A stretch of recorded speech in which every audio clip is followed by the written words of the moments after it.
Welcome to Armchair Bookers. I'm your host, Duck the Vampiro Hardcastle. This is my co-host, Steelman Christopher Steele. Welcome to the show. Welcome to Autumn Brawl 2018.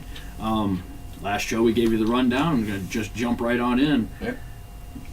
Just to open the show with Brock Lesnar's music hitting. Brock Lesnar and Paul Heyman do their little stroll down to the ring. Brock's all stoked, getting himself stoked up because, well, he's got a title shot, finally, against someone. Guess he should have worded his wish a little bit more carefully, because he's facing me for my ultra-violent television title. And Steel Club's music hits. I come out to ring.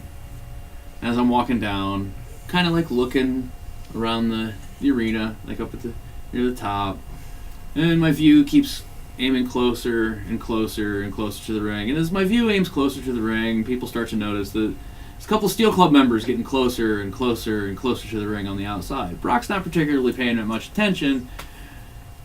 You know, I'm keeping him well occupied, walking down nonchalantly. You know, just giving him the I'm not scared of you because I have a plan. Right. I get to the ring meets the ramp. The ramp meets the ring area. I stand there with a big smile on my face. He's just like, come on, bring it, bring it.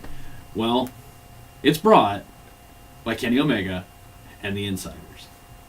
They slide in the ring and just beat the snot out of Brock. They leave him in a puddle of piss and blood. Like, he is beaten badly. I walk in. Thanks, guys. Ring the bell. Oh, hold on. Stand him up. They stand him up. They ring the bell, throw him back to the ground, put a foot on his chest, and hey, come on, baby! And actually win the match with Chris Jericho's foot on chest. Come on, baby. And after I win, I jump and play a little air guitar and walk my happy ass out. Belt never left my waist, by the way. So I win via a massive beatdown on Brock Lesnar. Had nothing to do with actually winning that match whatsoever. All right. As my music hits as the Steel Club music hits, I'm coming up, and hey, the Young Bucks are coming down, and we kind of pass and slap hands. All right, good job, woohoo, we got this. We can take the Bludgeon Brothers. We're the Young Bucks. I mean, come on, what the hell? It's easy. We're the Young Bucks. Right. Bludgeon Brothers come down. Young Bucks hold their own quite nicely. Super kick party after super kick party. Flippy shit everywhere. If you've seen a Young Bucks match, you know what to expect. Just tons of flippy shit, as Jim Cornette so lovingly puts it. They got a sound hand on things. All of a sudden, music kicks in. Here comes Braun with his briefcase. Eric Rowan's laid to the outside. Luke Harper's taking the beating on the inside. Hands it to the ref. Says, I'm taking his place. Points at Eric Rowan. Reaches over, grabs Luke Harper by the back of his shirt, pulls him over to him, gives him a tag, comes in, just destroys the Young Bucks. Like, it destroys them, pins them in such a short amount of time that we couldn't have saved them if we wanted to. So the Bludgeon Brothers, now including Braun Strowman, are the tag team champions. He keeps his hands on the briefcase. He grabs the briefcase back up, gives them each the title belt, and declares that briefcase now has made them the six-man tag team champions of Steele-Rhoads Wrestling. And who's going to stop them? Like, really? Are you going to come out and say anything? No, you're making the order right now for the other belt. Hey, what a coincidence. Hey, I was just getting ready to order the third belt. Who'd have guessed it? Nice, thanks. They clean up as they're cleaning up the ring, showing the package for the Adam Cole versus Miz match, which has some stuff going in it. The stipulation of this match is if Miz loses, he gets no title shots for 3 months. And he is flanked by two of his Miztourage friends, Bo Dallas and Curtis Axel. Of course, he's flanking him because, it's Adam Cole. He's expecting the worst. Could have had Morrison. Morrison's laying in wait. Morrison's got a front row ticket for the show. He got his feet propped up on the guardrail. Just I know when my time comes. But Morrison has a match later on, so. Right. Right. Against himself. But he's. I think he's really worried about that? I don't. Against himself. And himself. And himself. And himself. It's a 4-man. Alright, so. Okay. Miz comes down. Adam Cole comes down. Miz plays chicken shit throughout the entire thing. Just keeps running. Keeps, trying to trip up Adam Cole to get beat up by the Miztourage guys. Doesn't happen. Adam takes him out, rather soundly. And super kick to Bo Dallas and just throws Curtis Axel right onto Morrison. It's like, you just stay the hell out of this. Gets back in, cranks a couple of good suplex neck breakers onto Miz, and puts him in the figure 4. He puts Miz in the figure 4. Mocking him while he's doing it. And how awesome he is, baby. And Miz is this close to tapping. Like, this close to tapping. When by that time, Bo Dallas and Curtis Axel have recovered, and they each lean up and push the rope forward just a little bit more. He is able to reach out and grab the rope, and Miz, get the rope break. And Miz is like, distract the ref. So they get the ref nice and distracted. He's waving Morrison in. Morrison fucking slides in, goes for a super kick on Adam Cole. Cole catches the foot and throws it right into Miz's face just in time for Miz to be turned like he's like, yeah, we got this. Turns around, catches it right in the teeth. Ugh. Spins his ass around, picks him up. Small package driver. You know what the small package driver is? Kind of. And it's like go for a kind of a suplex, but when you fucking throw him up, you wrap your leg around theirs and just drop right into a small package. Well, Adam Cole hits Miz with a small package driver bomb and wins, leaving Miz to not have a title shot for 3 months. Yay! Right? Out of the title scene. Okay, as Adam Cole collects his title, the Steel Club music hits, and we all pour out to ring. And well, minus our injured parties of Triple H and Bobby Roode. We're all standing in the ring, waiting. Down comes Al Snow, flanked by the Job Squad. All the Job Squad. I mean, this is a lumberjack match after all. He was picking people out of complete obscurity. He's like, "Hey, Miztourage guys, you want to just stand up and join me with this?"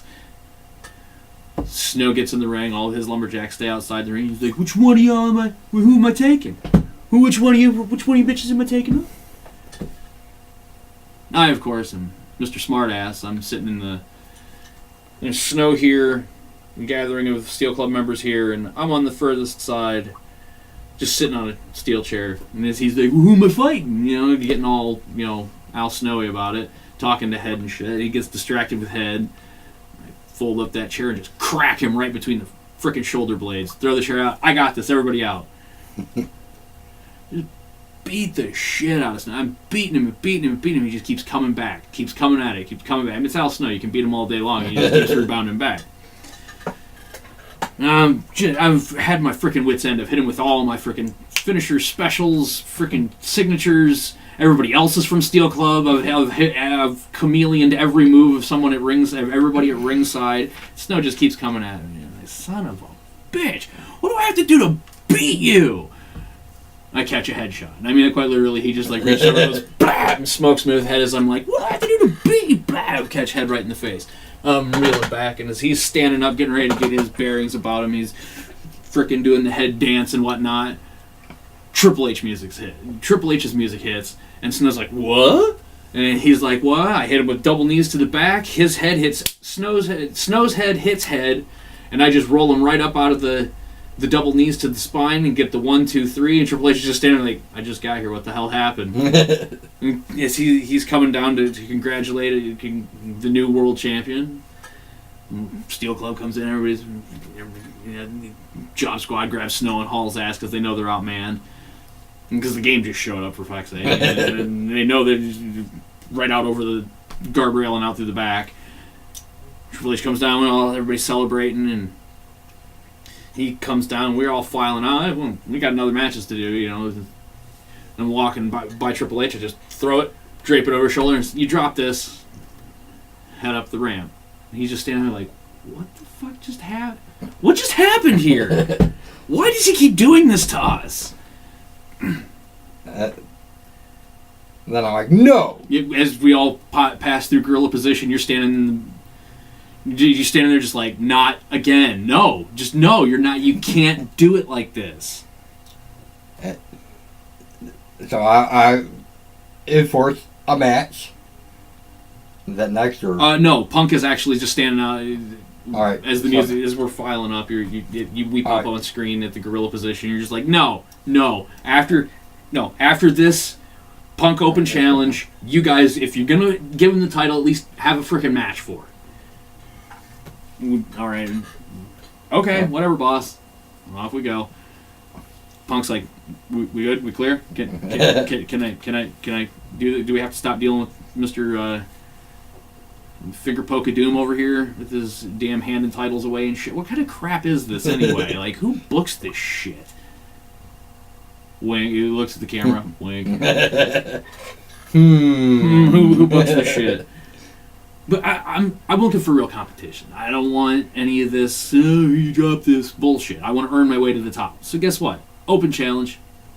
I'm facing anybody, whoever answers the call. And whoever answers it. Yep. I don't care.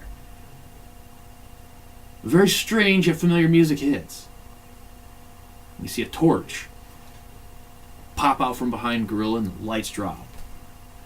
And it's Ricky the Dragon Steamboat. Blowing his fire as he comes down. Of course, safely drops the the torch into a bucket of water, not to burn everyone down, like he almost did in Toledo Sports Arena. Fun fact, by the way, he almost lit the WWF flag on fire at their show. That would have been hilarious. Punk versus Steamboat. Pretty much, if you want to correlate this to any match, it would be the IC title match that Macho and Dragon had, with the slight caveat that Punk doesn't cheat. He's just going like full everything. Like, he throws everything at the wall to try and make it stick. But Steamboat gets him down, gets up in the top rope, hits the crossbody, and as he hits the crossbody, Punk takes the momentum and rolls him over, and what you think is going to be into a pin, but as his legs hit, he swings around and just right into an Anaconda device, dead center of the ring, no place for him to go. The Dragon has to tap. So, right. Punk has won. Steel Club music hits, Punk leaves. They get Ricky Steamboat out of there. The overall arc of this is you're hearing a lot of Steel Club music. Like, it's, you know how they play music in between segments? It's just Steel Club because the next guy is coming out. And it happens to be me. And as I walk out, I give Punk a nod and a pat on the shoulder. No hate between us, but I love you, bud. Yeah, maybe you'll get a shot at one of my titles one day. Maybe. Triple H is, Steel Club music, of course, subsides because the game is showing up. And yes, we're going champion or then challenger, but I already gave him the title, and I'm like, I don't have the belt. I ain't taking it back. I already handed it away. No, it's your belt now. Apparently you have to earn it, but whatever. We know how this one goes.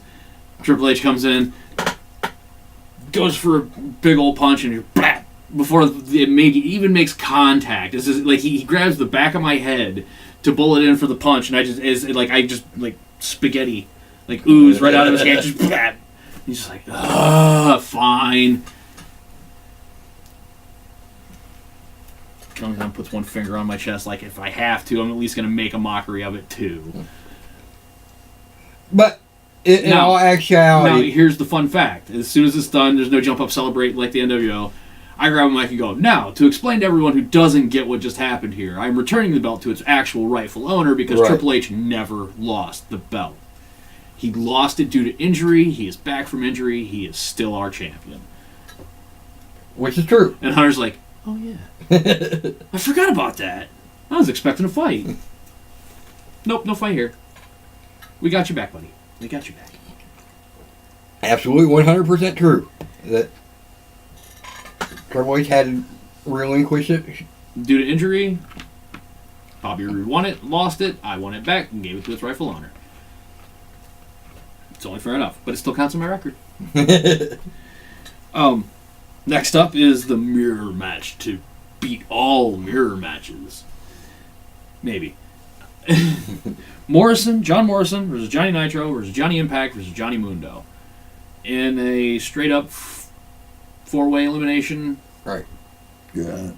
And this is spot fest. That's all I can say. Right. Lots of Starship Pains. Lots of jumping off of things that he shouldn't be jumping off of or around or to. A couple of Kofi moves from jumping from the guardrail to the ring, which he does into a springboard off of the ropes onto, it's John Morrison. If you've seen any Morrison match outside of WWE, you know what to expect. Even some in. Even some in, but not nearly to the extent of it out. Right. He is all over the freaking place. But I'm just going to go through the eliminations. First one out of the runnings is Johnny Impact as he catches Starship Pain from Johnny Nitro. Nitro pops up, he catches a super kick from Morrison, gets rolled up, 1, 2, 3, it's left with Morrison and Mundo. Morrison and Mundo have what you would expect from a mirror match of Morrison and Mundo. A lot of standoff segments because they're basically the same character. To the only difference is Mundo's going a little bit higher risk than Morrison because, well, it's Lucha Underground. They do a lot more high risk stuff off there. But hits him with a what was the name of his finisher? Not Starship Pain, but the other one. His standing finish. Damn it! Hold on. I can't remember the name. I know what the move is, but it's hard. It's easier to just get the name than it is to describe his freaking finish.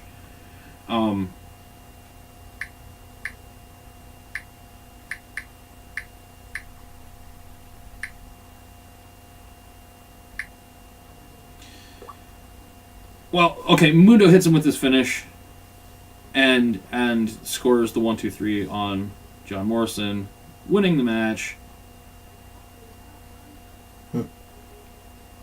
Oh, dude.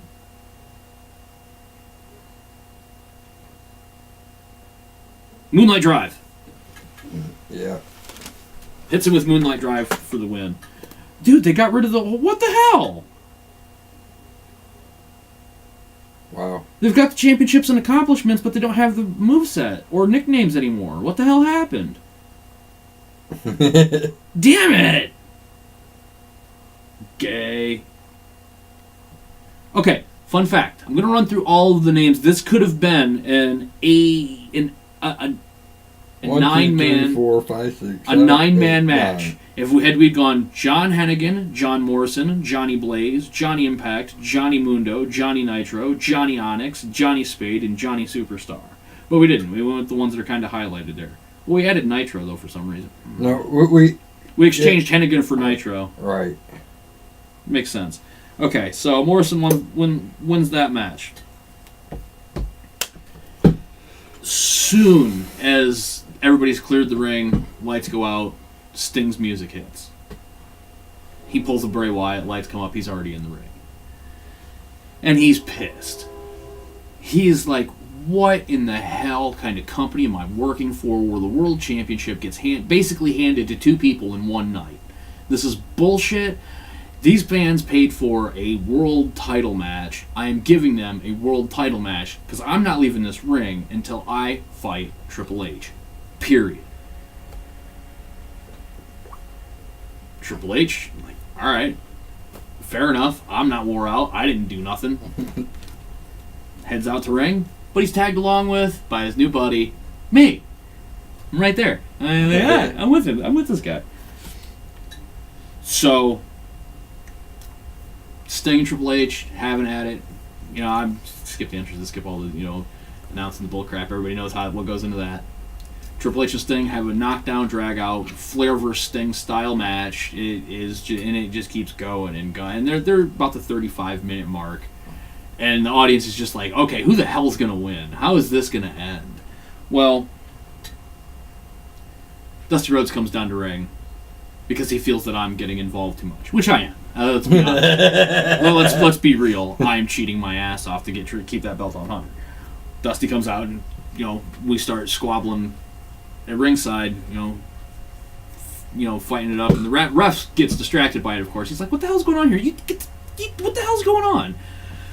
As he's bitching at us, we're still fighting. And I'm kind of like keeping an eye on what's going on. I see Ric Flair slide into the ring and grab a chair, and he's winding up to hit Hunter. And it's just as he's winding up, I'm like, blap, hit an elbow on Dusty. I'm like, "Hey, someone's got a chair." And he's like, "What?" And the ref turns like, "What?" Turns around just in time to see Flair hit Triple H with the chair, which gets Sting disqualified. Triple H retains his title. The elbow shot I gave Dusty put him on his ass, gives me enough time to get in and clear the ring out of the other two assholes that are trying to take my world champion down. I say mine because, well, hell, it was my belt first. We clear out, and the chamber starts to lower as it is main event time. Holy crap, did I actually span this out to 20 minutes? Wow. Awesome. A little bit longer. That's awesome, yeah, because this isn't even on yet. Right. The match is as follows. Here's how they make their entrances. Trish comes down, gets in the pod. Sensational Sherry comes down, gets in a pod. Alexa Bliss comes down, gets in a pod. Becky Lynch comes down, stays in the ring. Lita comes down, gets in the last pod. Paige comes down, facing off with Becky Lynch to start the match. No one's eliminated before the first person comes in. First person in is Alexa Bliss. Alexa Bliss and Paige put a beat down on Becky. But Becky, being the fiery redhead that she is, every time she gets pinned, kicks out before even two. One boom. She's not letting any time go by with her on her back. She's constantly rolling to her belly, trying to get to the outside. She survives until Lita comes in. Splits the workload. Lita comes right in for Alexa, hey, what the hell? Goes for Alexa, and then goes to after Paige, because Paige is, of course, going to be the weaker of the two. Thinking she's going to be the weaker of the two because she's been in there the longest, and Becky needs the help. She could go for the cheap takeout on Becky, but it's not Lita's style. She goes after Paige, and they're having at it again. No eliminations yet. No eliminations. Trish is the next one in, and when Trish comes in, she scores a quick stratisfaction on Lita, eliminates Lita, keeping it 4-on-4. Trish goes after Alexa. Alexa holds her own pretty well. Sherry comes in. She takes and gives an elbow to the back of Trish's head, which lays her out, sets up for Twisted Bliss from Alexa. Trish is gone. Before Sherry is just getting into the ring, Alexa kicks the rope up into her face and then knees her in the side of the head, pulls her in, hits her with a quick DDT, Twisted Bliss on her as well.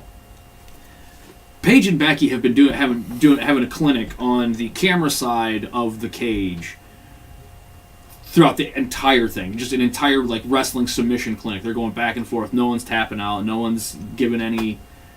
But they're wearing each other down. Leaves us with Becky, Alexa, and Paige.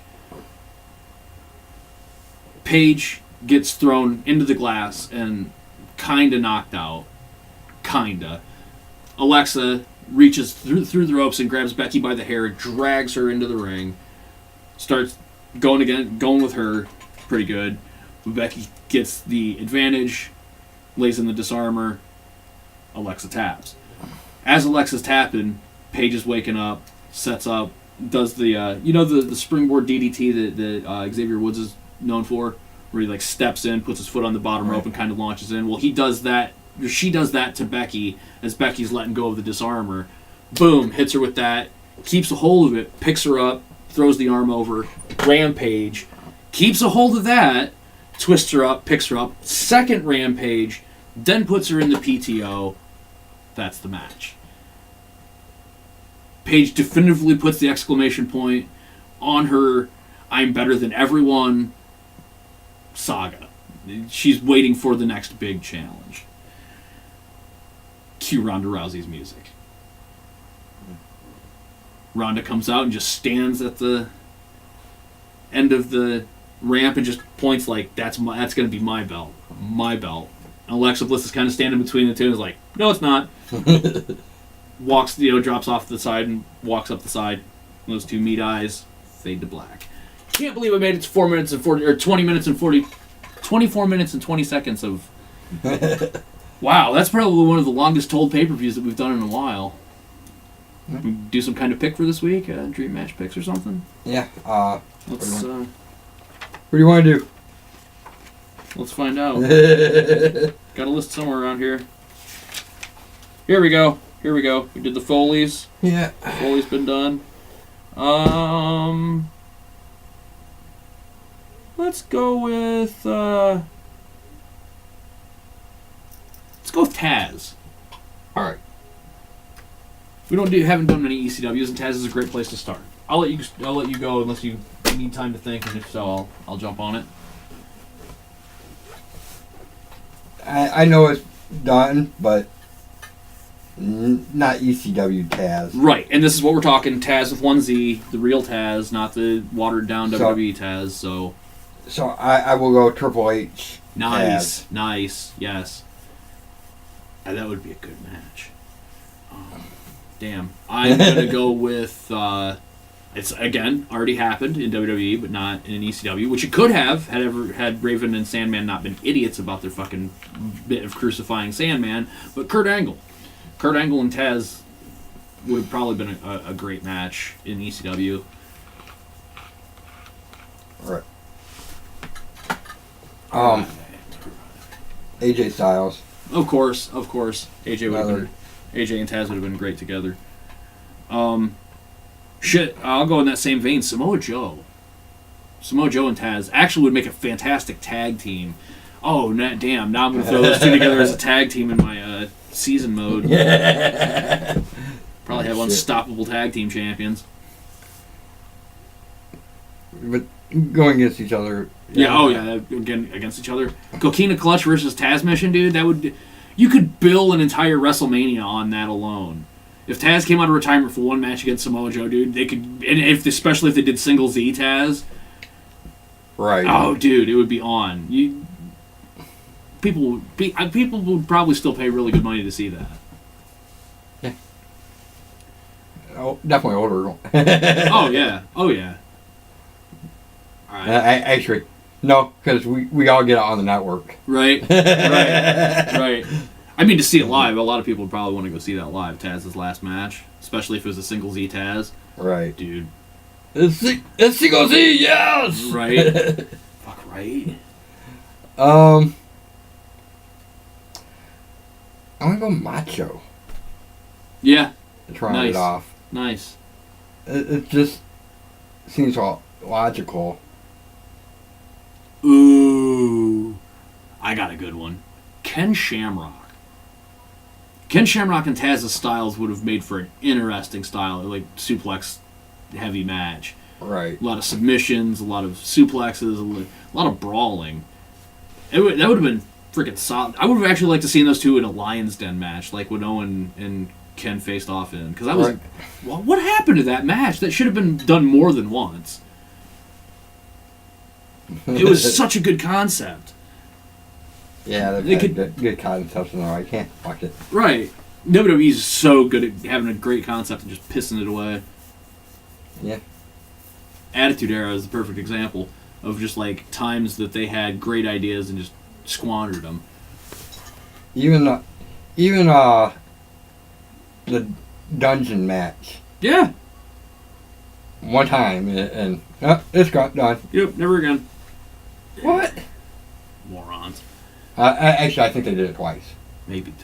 Did they do it twice? They might have done it twice. Because there was somebody before Stone Cold. Was it Shamrock? Was that the first Shamrock Owen match? And then because that one. And then Stone Cold Owen. Stone Cold Owen. I'm surprised it wasn't Brett and Owen, actually.